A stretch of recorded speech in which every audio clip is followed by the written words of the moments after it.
Good morning all of you. आज हम start करने वाले हैं लेक्चर नंबर 4 और इस लेक्चर में टॉपिक जो है वो है maxima and minima concept in physics. ठीक है, तो जैसा कि आप स्क्रीन पे देख पा रहे होंगे अभी हाईलाइटेड पोर्शन में जो है मैक्सिमा एंड मिनिमा, इसे हमें स्टडी करना है कि क्या होता है मैक्सिमा एंड मिनिमा। तो जैसे मैं एक एग्जांपल से स्टार्ट कर रहा हूँ। जैसे मान लीजिए कि हमें ग्राफ प्लॉट करना है y इक्वल टू -x² + 5 और इसके साथ ही हमें ये भी डिस्कस करना है कि क्या इसका मैक्सिमम पॉइंट होगा। ठीक है, तो देखो प्लॉट करते हैं इसका ग्राफ। कैसे हम करेंगे, अगर हम बेसिक से जाएं इसका थोड़ा सा, तो बेसिक ये कहता है कि भाई x की वैल्यूज़ को कंसिडर करते रहो और y की वैल्यूज़ हमें मिलती रहेंगी, उसके अकॉर्डिंग ग्राफ प्लॉट कर दो। तो उस तरीके से ट्राई करते हैं, फिर मैं आपको थोड़ा एडवांस तरीके से भी इसको समझाने की कोशिश करूँगा। मान लीजिए मैं यहाँ पर x की वैल्यू एज्यूम कर रहा हूँ और इस तरफ y की वैल्यूज़ मैं लिख रहा हूँ। तो सबसे पहले कंसिडर करते हैं x इक्वल टू 0। तो x इक्वल टू 0 अगर आप इस फंक्शन में पुट करेंगे तो आपको y की वैल्यू 5 मिलेगी। सेकंड, अगर आप x की वैल्यू जो है 1 पुट करें तो आपका जो आंसर आना चाहिए y वो आना चाहिए -1² + 5, यानी कि प्लस का 4। ठीक है, तो y की वैल्यू 4 आती है प्लस का, अगर x इक्वल टू आपका क्या है 1। अब यहाँ पे एक बात ध्यान देना है आपको कि अगर ये +1 की जगह -1 भी होता तब भी इसका स्क्वायर तो पॉजिटिव नंबर ही आता, तो यहाँ हम +1 ही लिखते। ठीक है, और +5 लिखते तब भी आंसर 4 आता। इसका मतलब ये है कि अगर आप x की वैल्यू यहाँ पर -1 भी रखते हैं ±1, यानी कि एक बार तो x इक्वल टू +1 और एक बार x इक्वल टू -1, तो दोनों में ही y का सेम आंसर आएगा। जैसे नेक्स्ट कोऑर्डिनेट में एज्यूम करूँगा x इक्वल टू एक बार +2 और एक बार -2, तो y की वैल्यू देखने की कोशिश करते हैं। तो y कितना आएगा आपका, +2 लो चाहे -2 लो, उसका स्क्वायर तो पॉजिटिव ही रहेगा। तो यहाँ पर जो नंबर आपका आएगा वो आएगा -4 + 5। पॉजिटिव ये वाली वैल्यू है, ये माइनस बाय डिफ़ॉल्ट है क्वेश्चन में। ठीक है, तो 1 आ गया। तो नेक्स्ट कोऑर्डिनेट हो गया कि x की वैल्यू अगर 2 लेते हैं आप प्लस या माइनस का, तो y इक्वल टू 1 आ जाता है। अच्छा, x की वैल्यू आप एज्यूम कीजिए +-3, तो y कितना आएगा, -3 का स्क्वायर यानी कि -9 प्लस का 5, तो ये आ जाएगा -4। तो नेक्स्ट कोऑर्डिनेट आपका हो गया x इक्वल टू 3 और y equal to +-3 and y equal to -4। तो ये वैल्यूज़ हमने ले ली हैं, ज़्यादा वैल्यूज़ लिखने की ज़रूरत नहीं है ज़्यादा बड़ी टेबल की। तो अब प्लॉट करते हैं ग्राफ।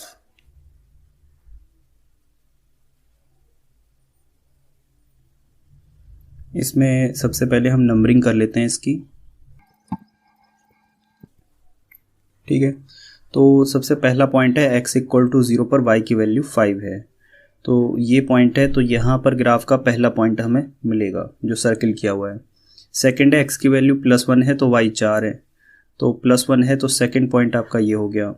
और x की वैल्यू -1 है तब भी y 4 है, तो थर्ड पॉइंट आपका ये हो गया कोऑर्डिनेट। ठीक है, x की वैल्यू -1 पर y 4, तो 3 पॉइंट मिल गए।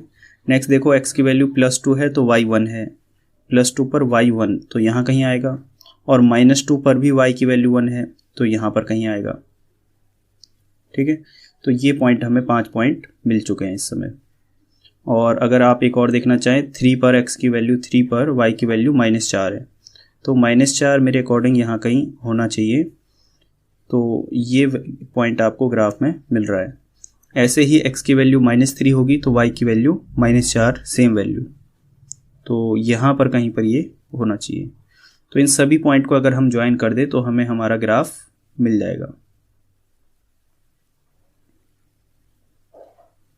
तो ये हमारा ग्राफ बन गया। एक तो ये नॉर्मल तरीका है वैल्यू एज्यूम करने का।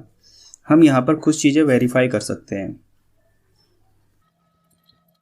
और वो ये है कि x इक्वल टू 0 पर जो वैल्यू मिल रही है y की, इस कर्व की ये मैक्सिमम वैल्यू है।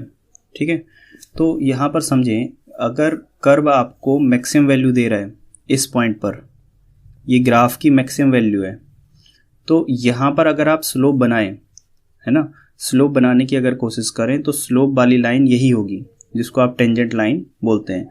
लास्ट क्लास में मैंने आपको बताया था कि स्लोप कैसे ड्रॉ करते हैं, उस पर टेंजेंट बनाते हैं जिस पॉइंट पर स्लोप चाहिए, और टेंजेंट जो है पॉजिटिव एक्स एक्सिस से जितना भी एंगल बनाएगा वही आपका स्लोप है, उसका टेन थीटा मेजरमेंट। तो ये एंगल 0 डिग्री है आपका, ठीक है, क्योंकि दोनों लाइनें कोइंसाइड कर रही हैं। तो D Y over D X को स्लोप बोलते हैं आप। तो निकालते हैं, इस कर्व को डिफ्रेंशिएट करते हैं, D upon D X of Y. तो आपको मालूम है जो इक्वेशन है वाई की वो क्या है, वो थी, अगर आप यहाँ पर देखें, माइनस एक्स स्क्वायर प्लस 5। तो माइनस का एक्स स्क्वायर प्लस 5 को आपने डिफ्रेंशिएट करना है। इसका डिफ्रेंशिएशन आपको मालूम है क्या होता है, माइनस 2x प्लस 0। तो ये D Y over D X की वैल्यू आ गई। अब हमें ये चेक करना होता है कि ये स्लोप कहाँ पर 0 है, ठीक है। तो यहाँ मैंने लिखा है कि आपको ये चेक करना है कि eight which point, eight which value of x your slope is 0, किस जगह पर स्लोप 0 है। तो स्लोप 0 होने का मतलब D Y over D X 0 है, तो इसको 0 हम पुट कर देते हैं, यानी कि माइनस 2x प्लस में तो कुछ भी नहीं था, वो 0 था ऑलरेडी, डिफ्रेंशिएशन 5 का, माइनस 2x शुड बी 0। तो यहाँ से x की वैल्यू निकल के आएगी 0 अपॉन माइनस 2 यानी कि 0। इसका मतलब ये है कि ये पॉइंट x इक्वल टू 0 है जहाँ पर आपका ग्राफ मैक्सिमम वैल्यू देगा, या जहाँ पर स्लोप आपका 0 होगा, ठीक है। तो यहाँ पर अगर आप देखें तो कर्व की मैक्सिमम वैल्यू मिल रही है। और अगर आपको वो वैल्यू पता करनी है कि y की वो मैक्सिमम वैल्यू है क्या, ये तो पता चल गया 0 पर मैक्सिमम है ग्राफ, क्योंकि वहाँ स्लोप 0 है, लेकिन वो वैल्यू मैक्सिमम है क्या, तो x की वैल्यू 0 पुट कर दो, y अपने आप ऑटोमेटिकली, ये मैंने 6 लिख दिया है लेकिन ये 5 है, आपको याद रखना है, यहाँ से गया है मिड पॉइंट से ना, तो ये 5 है आंसर। तो यहाँ से आपका ग्राफ जाएगा। ये जो फॉर्म मैंने ली है y equal to minus X square plus 5, ये भी अगर आप देखें तो y equal to minus X square इस फॉर्म का पैराबोला है, और ये फॉर्म में माइनस साइन है तो नीचे की तरफ बनता है पैराबोला, और अगर पावर जो है वो y की पावर 1 है तो y की तरफ इसका मुंह खुलता है, नेगेटिव y की तरफ। ये मैंने आपको बताई थी फॉर्म, तो आप देखिए उसी तरीके से नेचर बन रहा है। ज़रूरी नहीं है सेंटर पे इसका बने, उसके लिए हमें ये तरीके से इसको ड्रॉ करना पड़ता है, ठीक है। तो हम नेक्स्ट क्वेश्चन की तरफ मूव करते हैं जो मैक्सिमम मिनिमा पे बेस्ड है। वो ये है कि एक बॉल है, इज थ्रोन इन एयर, उसको हवा में फेंका जाता है, its height at any time is given by following expression. अब जो हमने पिछले एग्जाम्पल में सीखा है कि D Y over D X जहाँ पर 0 होता है वहाँ पर ग्राफ अपना स्लोप 0 रखता है, यानी कि वहाँ पर कर्व मैक्सिमम होने के चांसेस हो सकते हैं, ठीक है। वहाँ पर कर्व मैक्सिमम वैल्यू दे सकता है, मतलब जैसे इसकी मैक्सिमम वैल्यू कितनी है 5, तो ये चीज़ दे सकता है। हालांकि बाद में मैं आपको सिखाऊंगा कि एक मिनिमम वाली भी पॉसिबिलिटी होती है कि जहाँ D Y over D X 0 होगा वहाँ या तो कर्व मैक्सिमम वैल्यू देगा या मिनिमम, पर वो आप नेक्स्ट एग्जाम्पल में समझेंगे, अभी नहीं। अभी जो हमने सीखा है उसका एप्लीकेशन देखते हैं कि एक बॉल को हवा में फेंका जाता है, इसकी हाइट किसी समय इस एक्सप्रेशन से दी जाती है, -5t² प्लस 14t प्लस 3। तो इसमें आपको क्या बताना है कि जो बॉल है वो बॉल को जब आपने ऐसे हवा में फेंका है तो बॉल ऊपर जाएगी और ऊपर से नीचे लौट के आएगी, ठीक है। इसी सेम पाथ को रिट्रेस करेगी, मैं अलग पाथ दिखा रहा हूँ बस समझने के लिए। तो आपको ये बताना है कि ये मैक्सिमम हाइट कितनी होगी, ठीक है, इस कर्व की मैक्सिमम हाइट कितनी होगी, बॉल मैक्सिमम कितना ऊपर जाएगी, और मैक्सिमम ऊपर जाने में ये कितना टाइम लेगी, मतलब कितने टाइम के बाद ये बॉल ऊपर पहुंचेगी। तो इस इक्वेशन से, ये मोशन अंडर ग्रेविटी का क्वेश्चन है, ठीक है, लेकिन इसको जब हम सॉल्व करते हैं तो मैक्सिमम मिनिमा प्रिंसिपल से सॉल्व करते हैं। तो देखिए आपको यहाँ पर कर्व गिवन है h equal to -5t² plus 14t plus 3। आप माइंड में ऐसा सोच सकते हैं कि ये ठीक वैसी ही बात है जैसे -5x² plus 14x plus 3 y और x का कोई कर्व हो, ठीक है। तो यहाँ पर आपको h की मैक्सिमम वैल्यू देखनी है, हाइट मैक्सिमम कहाँ पर होगी, h मैक्सिमम वहाँ पर होता है जहाँ पर इसका स्लोप 0 हो, ठीक है। तो अगर स्लोप हमें 0 करना है तो पहले स्लोप निकालना आना चाहिए, कि स्लोप होता क्या है, स्लोप होता है dh/dt। ये उस फंक्शन का डिफरेंशिएशन उसके वेरिएबल की टर्म्स में, t की टर्म्स में, अगर y है तो x की टर्म्स में dy/dx, h है तो t की टर्म्स में। तो आपको मालूम है -5t² का हो जाएगा -10t + 14, t का 1 और इसका 0। तो ये सब कुल मिला के स्लोप आपका 0 होना चाहिए। तो यहाँ से आपका आंसर आ जाएगा -10t = -14, यानी कि t = 1.4 सेकेंड पे, 1.4 सेकेंड पे आपका जो हाइट होगी वो मैक्सिमम होगी। अब वो मैक्सिमम हाइट कितनी होगी? अब देखो, ये एक इंस्टेंटेनियस फंक्शन है, इसमें टाइम की जो वैल्यू हम रखेंगे, ठीक है, जितना भी टाइम की वैल्यू रखेंगे उतनी हाइट की वैल्यू निकल के आ जाएगी। तो यहाँ पर अगर t = 1.4 सेकेंड के बाद, 1.4 सेकेंड के बाद आपकी हाइट मैक्सिमम हो रही है, तो मैक्सिमम हाइट कितनी है उसके लिए t की वैल्यू ये पुट कर देते हैं। तो h की मैक्सिमम वैल्यू आपकी निकल के आ जाएगी, वो होगी -5 × 1.4 का स्क्वायर + 14 ऑफ t, यानी कि 1.4 और +3। अगर आप इसको सॉल्व करेंगे तो ये आंसर आ जाएगा -5 × 1.96 + 1.96 और 19.6 डेसिमल 1 के बाद +3। तो लगभग इतना आंसर आ रहा है ना, इस हाइट तक जाएगा। अब मैं आपको इसका ग्राफ दिखा देता हूँ, एक्चुअल में क्या है इसका ग्राफ।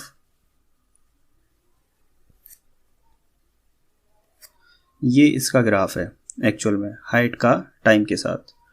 तो अब आप देखिए, जो टाइम जैसे जैसे बढ़ रहा है 1 2 3, यहाँ पर आपका कर्व मैक्सिमम वैल्यू दे रहा है इस पर्टिकुलर टाइम पे, और ये टाइम लगभग 1 से ज़्यादा सेकंड है। अगर आप थोड़ा अच्छे से इसको देखेंगे, है ना, इसको स्ट्रेट लाइन बना के थोड़ा सा अगर हम ऑब्जर्व करने की कोशिश करेंगे तो हमें पता चलेगा कि यहाँ पर जो समय निकल के आ रहा है वो 1 और 2 सेकंड के बीच में आ रहा है, जिस समय आपका कर्व मैक्सिमम है। अब 1-2 बातें मैं आपको और भी इसमें बता देता हूँ कि जो ये आपका नेचर है कर्व का, वो एक पैराबोला है, ठीक है। और इसके बारे में मैंने आपको कुछ बताया था लास्ट क्लास में, अगर आपको याद हो, 4 फॉर्मेट मैंने आपको सिखाई थी। तो अगर यहाँ फॉर्मेट पहचानने की कोशिश करें तो ये है h = -5t²। इसका मतलब है y = -x² + समथिंग, है ना, इसकी फॉर्म है। तो इस फॉर्म का जो पैराबोला होता है वो कुछ इस तरीके से ही बनता है नीचे की तरफ को। तो आप अगर ये ग्राफ देख पाएँ तो ये ग्राफ भी कुछ ऐसा ही आपको दिखेगा। सेकंड जो आंसर हमारा आ रहा है वो अगर आप देखें ध्यान से, वो है 1.4 सेकेंड एंड 12.80। तो यहाँ पर लगभग ये हाइट आपकी 12 या 13 के आसपास लगभग आ रही है, और यहाँ पर स्लोप 0 है। तो इस तरीके से हम मोशन अंडर ग्रेविटी को पैराबोला की हेल्प से भी कर सकते हैं। जैसे एक और एग्जांपल है, ये थोड़ा अच्छा एग्जांपल है, इसमें आपको मैं मैक्सिमम मिनिमा थोड़ा अच्छे से डिस्कस करूँगा। जैसे आप समझे पहले क्वेश्चन को। क्वेश्चन क्या कहता है, plot graph of this function y = x - 1 x - 2 x + 3। हमारे पास एक फंक्शन है x - 1 x - 2 x + 3। अगर आप तीनों को मल्टीप्लाई करें, मल्टीप्लाई करने के बाद आंसर आएगा x³ - 7x + 6। तो ये एक फंक्शन है हमारे पास, ठीक है। इसका ग्राफ प्लॉट करना है और ये वैल्यू दे रखी है, अगर ज़रूरत पड़े तो आप इसको यूज़ कर सकते हो। अच्छा, इस ग्राफ में 4 ऑप्शन गिवन है। ये पहला ऑप्शन है आपको गिवन है, ये सेकंड ऑप्शन, ये थर्ड और ये फोर्थ वाला। आपको बताना है चारों में से कौन सी पॉसिबिलिटी हो सकती है, कौन सा ग्राफ सही हो सकता है। इस तरह के क्वेश्चन आपसे अक्सर पूछे जाते हैं कंपटीशन में। यहाँ पर आप देख सकते हैं, जैसे y की ये वैल्यू गिवन है, अब मैंने क्या किया, या फिर y ये फंक्शन गिवन है ओरिजिनल क्वेश्चन में, और ये डेटा गिवन है, यूज़ अगर हमें ज़रूरत पड़ेगी तो हम इसको यूज़ कर लेंगे। तो यहाँ पर मैंने आपको बोला कि इसको 0 के इक्वल पुट करेंगे तो हमारे 3 आंसर्स आते हैं। एक तो x = 1 पर ग्राफ आपको 0 वैल्यू देगा, ठीक है। दूसरा सॉल्यूशन इसका होगा x = 2, और तीसरा होगा x = -3। तो इन 3 पॉइंट पर जो आपका y है वो 0 होना चाहिए। अब हम ऑप्शन की तरफ नज़र डालते हैं एक बार। पहले ऑप्शन में दोबारा याद रखें 1 2 एंड -3, ये 3 पॉइंट है। तो पहले ऑप्शन में x इक्वल टू 1 है, वहाँ पर y 0 है। देखो ये कर्व जो है लौट के आ गया है 0 पर इस तरीके से, और x इक्वल टू 2 पर भी कर्व जो है x एक्सिस को कट कर रहा है, मतलब y की वैल्यू 0 है, और x इक्वल टू -3 पर भी 0 है। तो हो सकता है ये एक पॉसिबिलिटी कि ये सही हो। दूसरे ऑप्शन में देखिए तो x इक्वल टू 1 पर फिर से y 0 है, x इक्वल टू 2 पे भी y 0 है, और x इक्वल टू -3 पे भी y 0 है। तो ये तो दोनों ही ऑप्शन में पॉसिबिलिटी दिख रही है हमें। अब दोनों ग्राफ एक जैसे नहीं है, क्योंकि यहाँ पर ग्राफ ऊपर को जा रहा है और यहाँ पर ग्राफ नीचे को आ रहा है इस तरीके से, ठीक है। तीसरा ऑप्शन क्या है कि x इक्वल टू, तीसरे ग्राफ में भी -3, 1, 2 इन 3 पॉइंट पर y 0 है, और चौथे ऑप्शन में भी। मतलब केवल इतना करना सफिशिएंट नहीं है कि 3 रूट हमने निकाल दिया और ग्राफ बता दिया। हाँ, अगर किसी क्वेश्चन में आपको ये 1 की जगह मान लीजिए ग्राफ ऐसा अगर ऐसे दिखे 3 पे, तो वो हम देखते ही गलत कर सकते हैं, एलिमिनेट कर सकते हैं कि ये ऑप्शन तो होने वाला नहीं है। तो मैंने जानबूझ के ये तीनों ऑप्शन एक जैसे लिए हैं। अब हम आगे कैसे करेंगे इसको,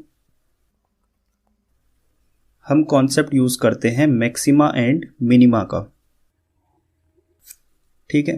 तो आप ये देखिए कि अगर आप ध्यान से देखें तीनों ग्राफ में दोबारा से, तो पहले ग्राफ में ये बोल रहा है x इक्वल टू 0 पर y की वैल्यू मैक्सिमम है, यहाँ पर आपका स्लोप मैक्सिमम वैल्यू दे रहा है, और यहाँ बोल रहा है 1 और 2 के बीच में ग्राफ मैक्सिमम दे रहा है, ठीक है, इस तरीके से। और यहाँ पर ये बोल रहा है कि आपका -1 और -2 के बीच में कहीं पर ग्राफ मैक्सिमम दे रहा है, इस तरीके से मैक्सिमम वैल्यू को ये दे रहा है।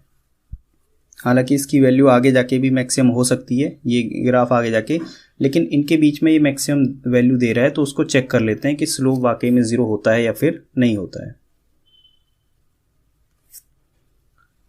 तो देखिए उसके लिए ओरिजिनल फंक्शन क्या है आपका, वो है y equal to x³ - 7x + 6।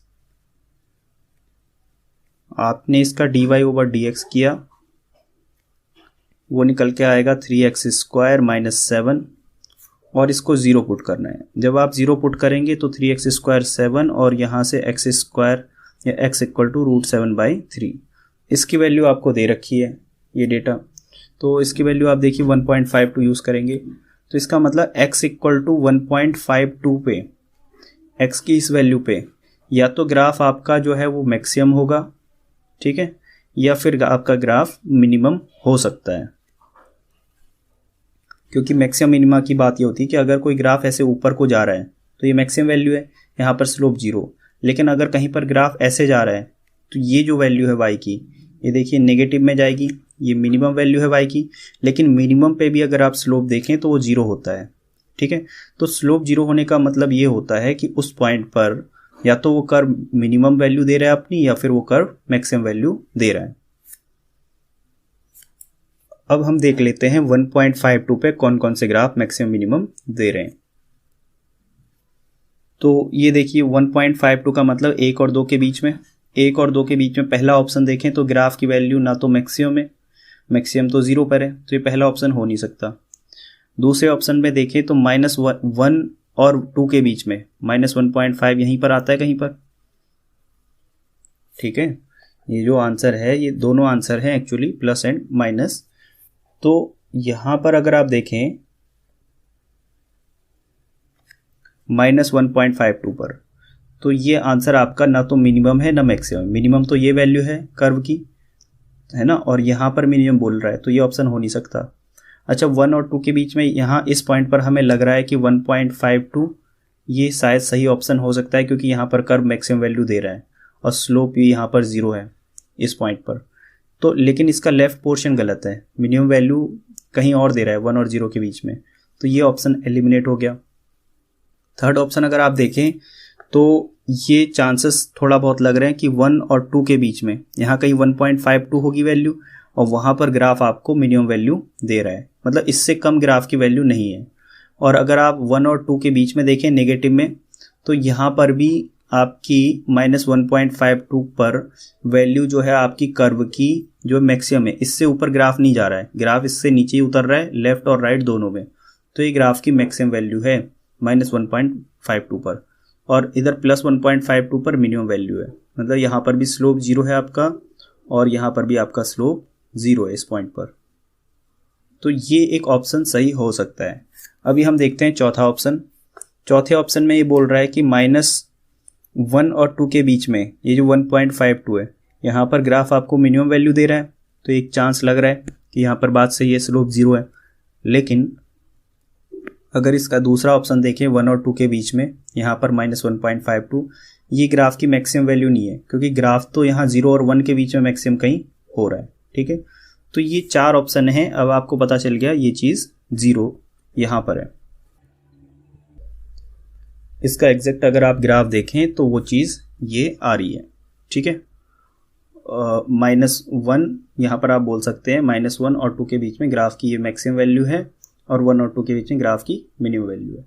अगर आपसे पूछा जाए इसकी मिनिमम वैल्यू क्या है तो आप निकाल सकते हैं। आपका कर्व है y, अगर आप देखें तो ये कर्व था x³ - 7x + 6, x³ - 7x + 6। ठीक है, और x की वैल्यू अगर आप यहाँ पर +1.52 रखेंगे ये वैल्यू, तो ग्राफ की वो मिनिमम वैल्यू आपको निकल के आ जाएगी। थोड़ी आपको कैलकुलेशन करनी पड़ेगी, लेकिन अगर आपसे पूछा जाए तो आप ये वैल्यू को निकाल सकते हैं। तो आज का वीडियो काफ़ी छोटा रहने वाला है, क्योंकि हमने केवल एक ही टॉपिक सेलेक्ट किया है, maxima and minima. I hope ये कॉन्सेप्ट आपका इससे क्लियर हो चुका होगा, और अगर आपको डाउट है एक बार आप दोबारा से देख सकते हैं चीज़ों को और अच्छे से एनालाइज कर सकते हैं। Okay, thank you.